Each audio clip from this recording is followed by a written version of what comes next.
안녕하세요. 여러분의 삶이 눈부시게 빛나길 바라는 루나 펄스입니다. 오늘 소개해 드릴 책은 행복을 부르는 지구 언어입니다.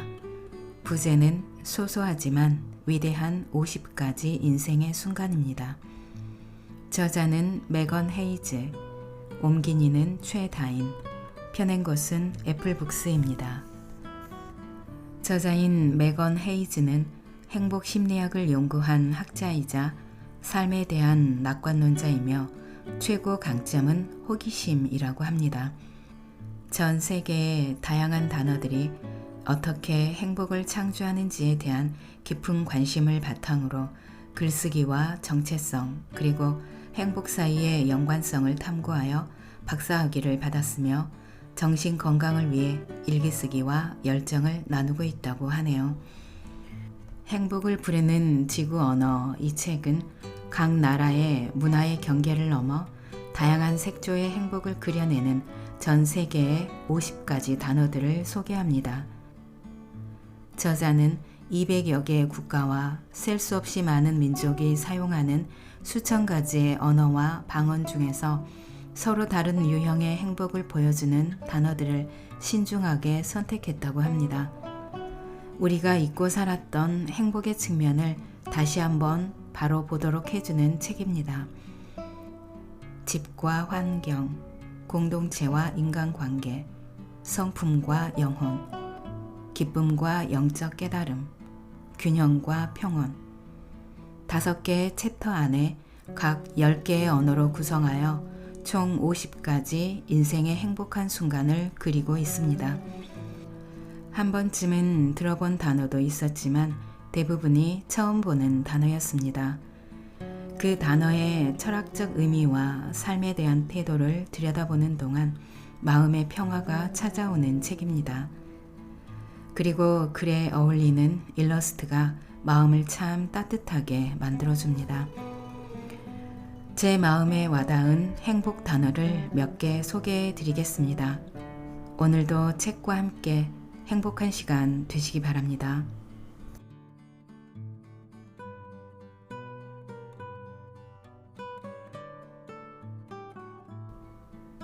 쿠치, 영혼으로 따뜻하게 감싸다. 물리적 공간이 아니더라도 사람들이 있는 곳이라면 어디든 상관없다는 것을 가장 잘 보여주는 단어는 웨일서 쿠치가 아닐까. 누구나 안아줄 수는 있지만 쿠치할 수 있는 것은 웨일스인 밖에 없다는 말이 있다. 이 짧은 단어는 포옹과 애정, 보호와 소속감, 아늑한 장소를 모두 포함한다. 누군가를 쿠치 스타일로 안아준다는 말은 그 사람에게 안전한 장소, 다시 말해 이 단어의 또 다른 의미인 아늑한 공간을 제공한다는 뜻이다. 하지만 이 단어에 담긴 사람 사이의 신체적, 비유적 친밀감과 내밀함을 온전히 담아내지는 못한다. 대개 명사로 취급되는 쿠치는 일상적으로 영어의 커들과 비슷한 의미의 동사로도 사용된다. 괜찮아, 나하고 쿠치해 라든가 지금 쿠치하는 중이었다는 식으로 쓸 수 있다. 웨일스어를 사용하지 않는 사람은 그 미묘한 뉘앙스를 완전히 이해하기 어려울 것이다. 쿠치는 사랑하는 사람에게 안정감과 소속감을 제공한다는 의미를 담고 있으며 연인, 친구, 가족 간의 낭만적 사랑과 정신적 사랑에 두루 적용되는 단어이다. 사람 사이의 따뜻한 관계와 깊이 관련되어 있기에 행복이나 안녕의 의미가 강하기도 하다. 자신을 깊이 사랑하는 누군가의 따스하고 힘찬 포옹으로 바닥에서 끌어올려진 적이 있는가? 때로 포옹에는 그 이상의 의미가 있는데 그런 포옹이야말로 쿠치라고 할 수 있다. 쿠치는 어린 시절 가장 가까운 보호자에게서만 느낄 수 있었던 안전하게 감싸여 보호받는 듯한 느낌이 떠오른다.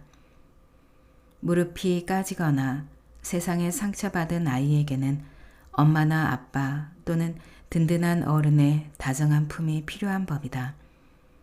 다음에 포옹을 받거나 해줄 때면 이 평범하게 이를 데 없는 동작이 우리 인생에 따스하고 안전한 곳을 만들어낸다는 사실을 떠올려 보자.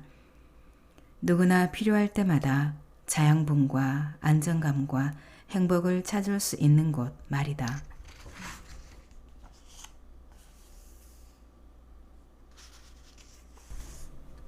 발타인 잠카이트. 숲에서 나를 만나는 시간. 운 좋게도 낙엽수가 많은 숲 근처에서 어린 시절을 보낸 사람이라면 가지 사이로 햇살이 비치는 나무에 오르던 일, 쓰러진 나무에 자라는 이끼 냄새, 금빛으로 물든 낙엽 더미 위에서 신나게 뛰놀던 추억을 결코 잊지 못하리라. 시인 랠프 월도 에머스는 숲에서 사람은 늘 어린아이가 된다고 했다. 이 말에서 떠오르는 숲을 거닐 때만 느낄 수 있는 순수한 느낌과 호기심, 차분한 경외감은 발타인 잠카이트라는 독일어에 고스란히 담겨 있다. 숲과 고독을 합친 이 단어는 독일에서 일상적으로 자주 쓰이는 말은 아니지만 자연에서 느끼는 시적 낭만을 잘 드러낸다. 낭만주의 소설가 루드비 티크는 독일 땅에 넓게 펼쳐진 숲의 특별한 의미를 독일 국민에게 길이 전하기 위해 이 단어를 만들어냈다고 한다. 발타인 잠카이트는 울창한 숲에 고요한 그늘에 홀로 있다는 뜻이지만 주로 낙관적인 삶의 고독을 가리킨다. 자연 속에서 느낄 수 있는 평온하고 정갈한 마음이다. 흥미롭게도 일본어에도 숲속에서 심신의 평온을 찾는 실린요쿠, 삼림욕입니다. 라는 단어가 있다.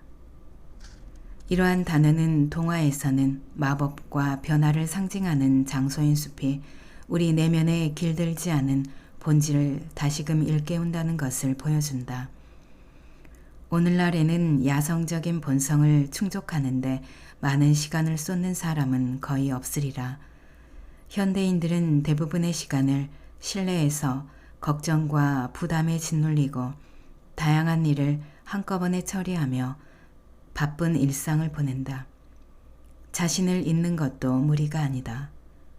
이럴 때 잠시 숲의 특별하고 장엄한 침묵 속에서 고독과 마주하며 자신을 되찾는 시간을 가져보자. 명상과도 같은 차분한 상태에 빠져들도록 이끄는 것은 다름 아닌 인간의 가장 오랜 친구인 나무다. 나무를 보고 있으면 잠깐일지라도 삶의 일부를 할애해 발타인 잠카이트를 가지는 것이 얼마나 중요한지 깨닫는다.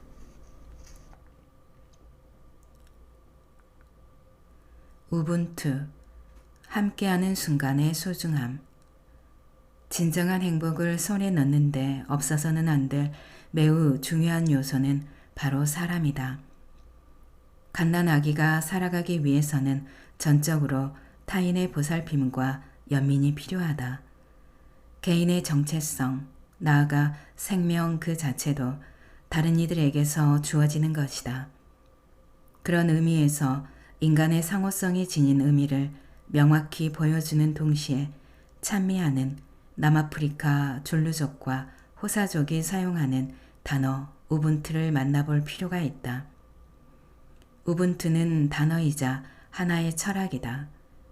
유럽과 서구에서 나는 대개 유일무이한 무언가로 취급되지만 아프리카 전역에서 전통적으로 개인은 오롯한 혼자가 아니라 더 큰 공동체에서 분리할 수 없는 존재로 정의된다. 아프리카 국가에서는 비슷한 개념을 각기 독특한 방식으로 해석한다. 케냐에는 우리는 함께한다라는 뜻의 스와힐리어 투코 파모자, 탄자니아에는 스와힐리어로 가족애를 나타내는 우자마가 있다. 우분투 철학의 핵심은 공동체 전체에 이로운 것이어야만 개인에게도 이로울 수 있다는 것이다. 서구적 사고방식에서는 매우 이질적인 개념이 어느 때보다 중요하게 대두되고 있다. 점점 닥쳐오는 환경 위기를 생각할 때 본질적 조화를 추구하는 우분투는 진작 세계 무대에 올랐어야 할 효과적인 철학이 아닌가. 행복을 논할 때 모두의 행복과 조화가 너무나 쉽게 무시된다. 하지만 다른 이들이 고통받고 힘겨워한다는 사실을 알면서도 우리는 진정으로 행복할 수 있을까? 물론 모든 이의 행복이란 하룻밤새 뚝딱 해결할 수 있는 문제가 아니다. 하지만 더 큰 행복을 찾기 위해 노력하며 이런 마음가짐을 잊지 않는다면 언젠가는 비로소 말할 수 있으리라. 우리가 행복하기에 나도 행복하노라고. 휘넌, 내어준 만큼 채워지는 행복. 다른 사람을 행복하게 만드는 가장 빠르고 확실한 길은 무엇일까? 바로 너그러움이다. 네덜란드에 가보면 그곳 사람들이 가장 너그럽고 부침성 좋은 국민이라는 것을 느낄 수 있다. 암스테르담에서 관광 지도를 들여다보며 발걸음을 멈춰보라. 런던이나 파리 같은 복잡한 대도시에서는 현지인들에게 비웃음과 경멸을 사기 십상이지만 암스테르담 시민들은 먼저 다가와 도움이 필요하냐고 묻는다. 네덜란드 사람들의 넉넉한 마음가짐을 잘 보여주는 단어가 휘넌이다. 다른 사람이 긍정적인 경험을 하기를, 특히 노력해서 좋은 결과를 얻기를 바라는 말이다. 심지어 반대급부로 자신은 긍정적인 경험을 하지 못하더라도 개의치 않는 마음가짐이다. 휘넌은 질시하다, 시기하다의 반대 의미인 허락하다, 인정하다와 가깝다고 할 수 있지만 그보다 훨씬 풍부한 뉘앙스를 담고 있다. 어떻게 보면 누군가를 좋은 쪽으로 생각해서 신뢰와 자비, 때로는 자기 희생을 보여준다는 영어 표현과도 비슷하다. 낯선 사람에게 길을 알려주는 것이든 다른 사람을 줄의 맨 앞에 세워주거나 식사 시간에 가장 큰 빵 조각을 남에게 내주는 행동이든 휘넌은 받는 사람을 온종일 기분 좋게 만드는 친절을 가리킨다. 심리학자들의 연구에 따르면 다른 사람의 친절을 경험한 사람은 남에게도 친절을 베풀 가능성이 더욱 크다고 한다. 휘넌이 도미노 효과를 만들어내는 셈이다. 하지만 휘넌의 친절함은 주변 사람뿐 아니라 자신에게도 이롭다. 친절하게 행동하는 것은 긍정적인 기분을 불러일으키기 때문이다. 어쩌다 한번 너그럽게 행동하더라도 기분이 좋아지기 마련이다. 휘넌에서는 주는 이와 받는 이 모두 승자다.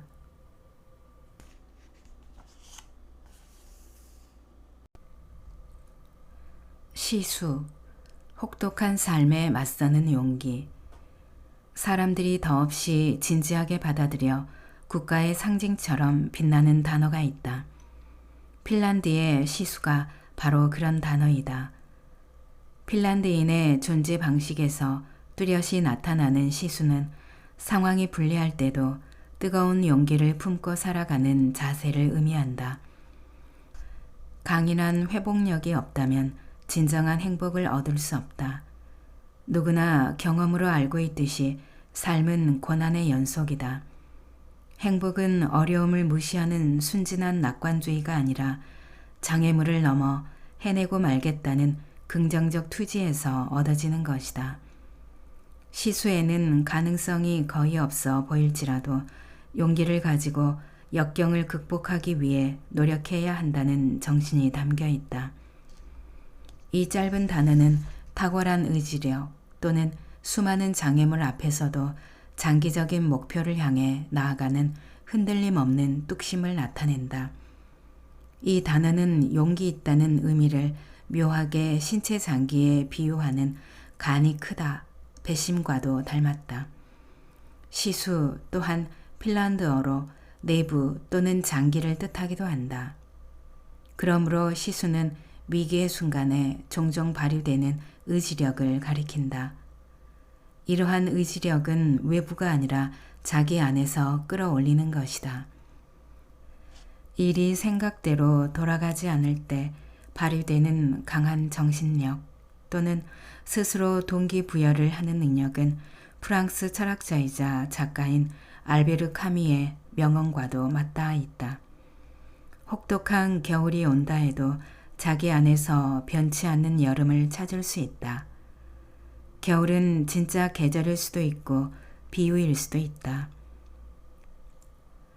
카미의 말은 삶이 나를 내던지더라도 우리는 스스로 깜짝 놀랄 정도로 거기에 맞서는 커다란 내면의 힘을 지니고 있다는 뜻이다. 그렇기에 지칠 줄 모르는 용기인 시수는 행복한 삶을 추구하는데 가장 중요한 요소 중 하나이다. 외부 상황이 잘 돌아갈 때에도 행복을 느끼지만 진정한 안녕을 얻는 것은 바로 끈기를 가지고 역경을 헤쳐나갔을 때다. 결국 고난을 두어 번 넘지 않으면 진정한 행복을 느낄 수 없다.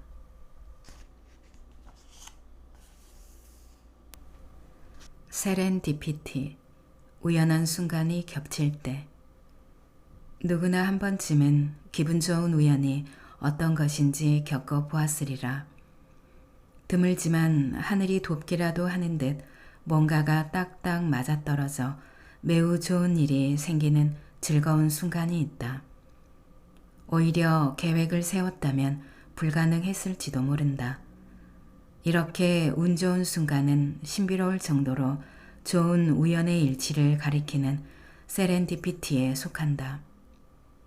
여기에는 어떤 일은 운명으로 정해져 있으며 어쩌면 온 우주가 나서서 도와줬는지도 모른다는 암시가 담겨 있다. 최근에 부쩍 관심이 생긴 분야에 관한 책을 누군가가 먼저 빌려주겠다고 하는 것. 열차를 놓쳐서 다음 열차를 탔는데 옆자리에 앉은 멋진 사람과 대화를 나누게 되는 것. 면접을 망친 다음 날 평소에 꼭 가고 싶었던 다른 회사에 취직이 되는 것. 이런 세런디피티의 순간은 운명이라는 느낌을 준다. 이것은 모든 것이 미리 정해진 계획대로 움직인다기보다 자신이 통제할 수 있는 범위 밖에 있다는 확신에 가깝다.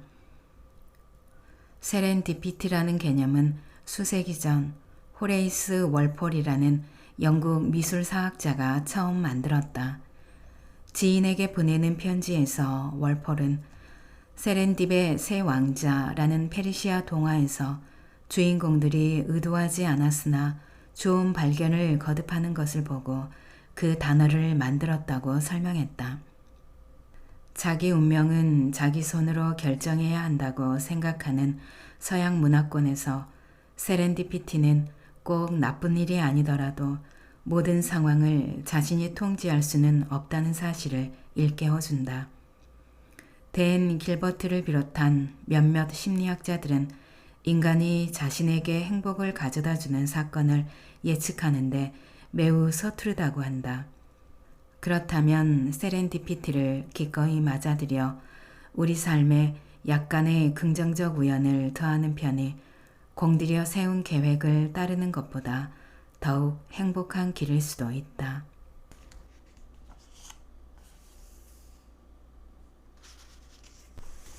아요르 나맛, 삶을 받아들이는 태도. 행복하지 못한 순간은 대부분 자신이 바꿀 수 없는 무언가를 통제하려고 기를 쓰고 고집을 부릴 때 찾아온다. 평온을 위한 기도는 바꿀 수 없는 것을 받아들이는 평정심과 바꿀 수 있는 것을 바꾸는 용기, 그 둘을 구별하는 지혜를 강구하는 내용이다. 이 기도는 지극히 단순하면서도 실천하기 어려우며 종종 행복과 불행의 차이를 가르는 기준을 잘 나타낸다. 캐나다 극지방의 이누이트족이 주로 사용하는 이눅티투 언어에는 이러한 철학을 고스란히 담은 아요르 나맛 이라는 표현이 있다. 아요르 나맛은 그저 어쩔 도리가 없는 상황에서 사용하는 말이다. 아주 작은 사고부터 극단적인 비극에 이르기까지 아요르 나맛은 바꿀 수 없는 것을 바꿀 수 있다는 믿음으로 쓸데없이 자신을 괴롭히지 말라는 의미를 담고 있다. 오랫동안 지구상에서 가장 혹독한 날씨를 견딘 사람들이 그런 단어를 만들어냈다는 것은 놀라운 일이 아니다. 실제로 아요르 나맛은 자연과 밀접한 관계를 맺으며 살아온 원주민 문화에서 발견되는 특징이기도 하다. 자연을 지배할 수 있다는 착각에 빠지는 것이 아니라 자연의 변화무쌍함을 존중하고 겸허히 받아들이는 태도를 가리킨다. 그렇다면 자신이 모든 것을 통제한다는 생각을 버리고도 잘 살 수 있을까? 대답은 말할 것도 없이 그렇다이다. 사실 통제라는 것은 환상에 지나지 않는다. 자신이 만물의 영장이라는 믿음으로 스스로를 속이면서 계속 가다 보면 발이 걸려 고꾸라질 뿐이다. 이러한 생각은 생존을 도모하는 원주민부터 완벽한 결혼식을 할 수 있다고 믿었다가 당일에 비를 만난 도시의 신부까지 다양한 상황에 두루 적용된다. 결혼식 날 내리는 비는 단순히 자연의 심술일까? 아니면 아요르 나맛을 실천하여 장화를 꺼내 신고 물을 튀기며 결혼식을 즐길 기회일까? 선택은 언제나 당신의 몫이다.